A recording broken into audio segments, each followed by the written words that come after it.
Marbot Story, menegakkan akidah, menjaga kemurnian sunnah.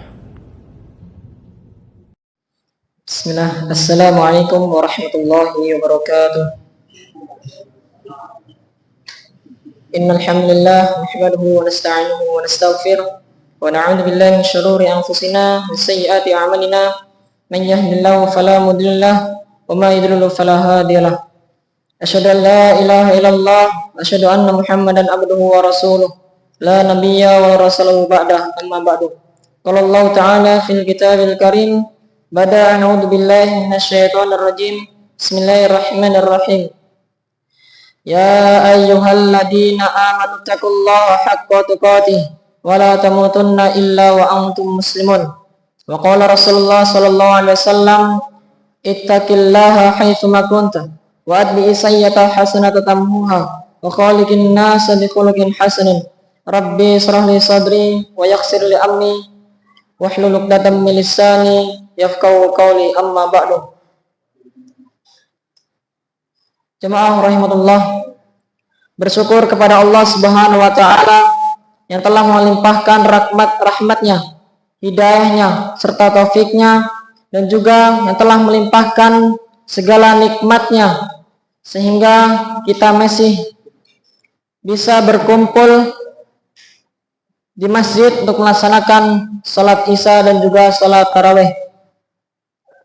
Kedua kalinya salawat beriringan salam selalu kita curahkan kepada baginda kita Nabiullah Muhammad sallallahu alaihi wasallam. Berkat dari Allah kita masih bisa menikmati Islam sampai detik ini. Jamaah rahimani wa rahimakumullah jami'an.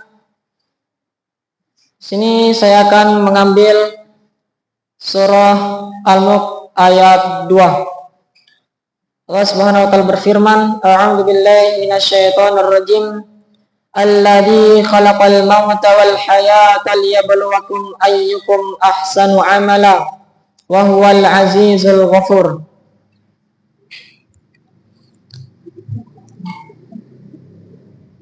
Yang menciptakan mati dan hidup untuk menguji kamu, siapa di antara kamu yang lebih baik amalnya, dan Dia Maha Perkasa lagi Maha Pengampun. Jemaah rahimatullah, di sini dapat disimpulkan bahwasanya Allah menciptakan kita, menghidupkan kita dan mematikan kita untuk menguji kalian. Siapa di antara kamu, kata Allah, yang lebih baik amalnya. Jemaah rahimahullah, kita hidup di dunia ini, hidup di muka bumi ini untuk senantiasa merendahkan diri, tunduk kepada Allah dan patuh terhadap Allah, melaksanakan perintah-perintah Allah, menjauhi segala larangannya, dan selalu bertakwa kepada Allah dengan sebenar-benar takwa.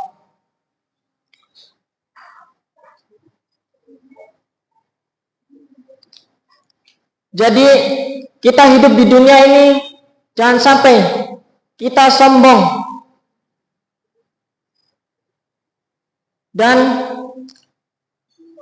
Allah Subhanahu wa taala menguji kita ketika kita mendapatkan musibah, agar supaya kita bersabar kepada Allah Subhanahu wa taala. Apa-apa yang telah menimpa kita, patutlah kita bersabar kepada Allah Subhanahu wa taala.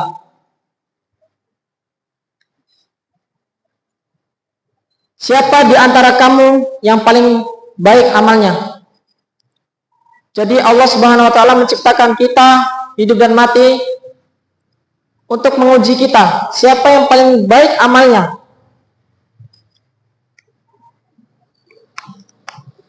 Maka dari itu, untuk kita selalu senantiasa beribadah kepada Allah melaksanakan perintah-perintah Allah. Dan kemudian ketika kita sudah melaksanakan perintah-perintah Allah, melaksanakan perintah-perintah Allah, maka dikatakan inna sholati wa nusuki wa mahyaya wa mamati lillahi rabbil alamin. Ketika kita sudah beribadah kepada Allah, kita yakin bahwasanya salatku, ibadahku hanya untuk Allah Subhanahu wa taala. Hidup dan matiku hanya untuk Allah Subhanahu wa taala.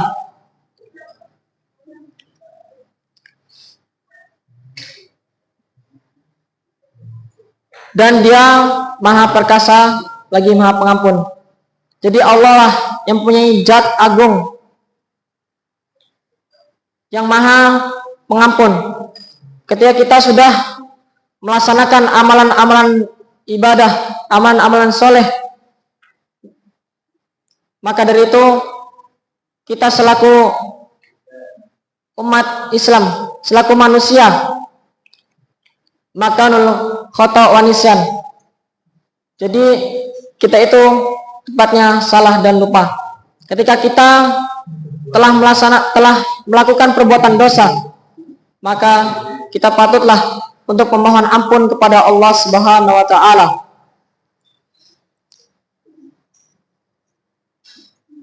Kemudian dalam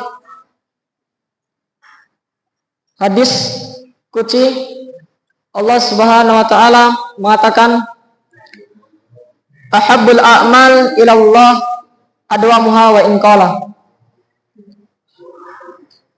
Jadi amalan yang terbaik dicintai oleh Allah Subhanahu wa taala adalah dawam, istiqomah, yang selalu terus-menerus, continue.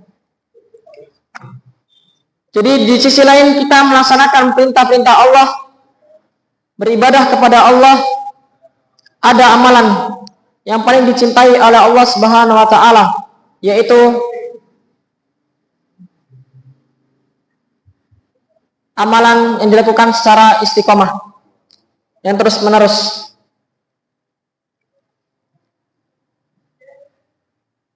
Di dalam hadis Rasulullah SAW, hadis yang diriwayatkan oleh Imam Muslim,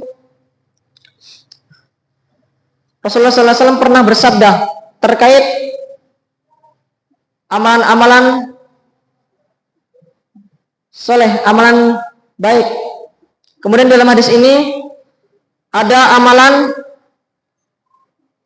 yang tidak akan terputus meskipun orang tersebut itu telah meninggal. Rasulullah SAW bersabda, "Idza mata ibnu Adam, in qata amaluhu illa min thalathin, shadaqatin jariyah, al-ilmu yatafi'u bih, aw waladun salih yad'u lahu." Rawi Muslim. Apabila anak Adam atau manusia telah meninggal dunia, maka terputuslah amalan darinya kecuali 3 perkara, yaitu sedekah jariyah, yang kedua ilmu yang bermanfaat, dan ketiga anak yang soleh berbakti kepada orang tua dan mendoakannya ketika meninggal. Ambil yang pertama, yaitu sedekah jariyah. Sedekah jariyah adalah apabila kita mengeluarkan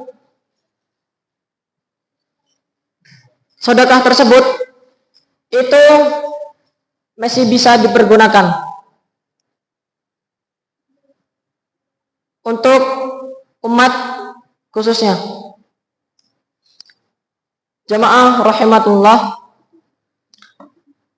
ini ketika kita bersedekah, maka carilah sedekah yang menjadikan amalan itu terus mengalir meskipun kita sudah meninggal dunia. Salah satu contoh sedekah yang terus mengalir meskipun kita telah meninggal dunia. Amalan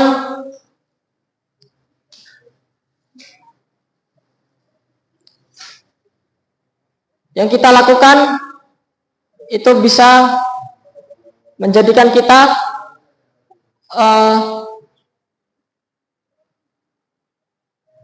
mendapatkan pahala meskipun kita sudah meninggal dunia. Kita keluarkan uang untuk membeli satu barang kebutuhan yang ada di masjid. Contohnya kipas dan lain sebagainya.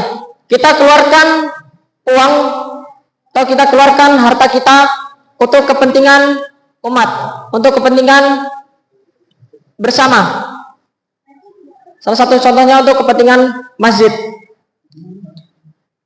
Dan ketika kita bersedekah untuk kepentingan umat, untuk kepentingan akhirat, kita lakukan secara terus-menerus meskipun sedikit, itu menjadikan amalan kita amalan yang paling dicintai oleh Allah Subhanahu wa taala. Ketika kita berangkat ke masjid membawa uang 1.000, kita masukkan ke kotak amal. Akan tetapi amalan tersebut kita terus-menerus kita lakukan. Itu juga menjadi sedekah jariah dan juga amalan yang paling dicintai oleh Allah Subhanahu wa taala, yaitu amalan istiqomah. Yang kemudian yang kedua yaitu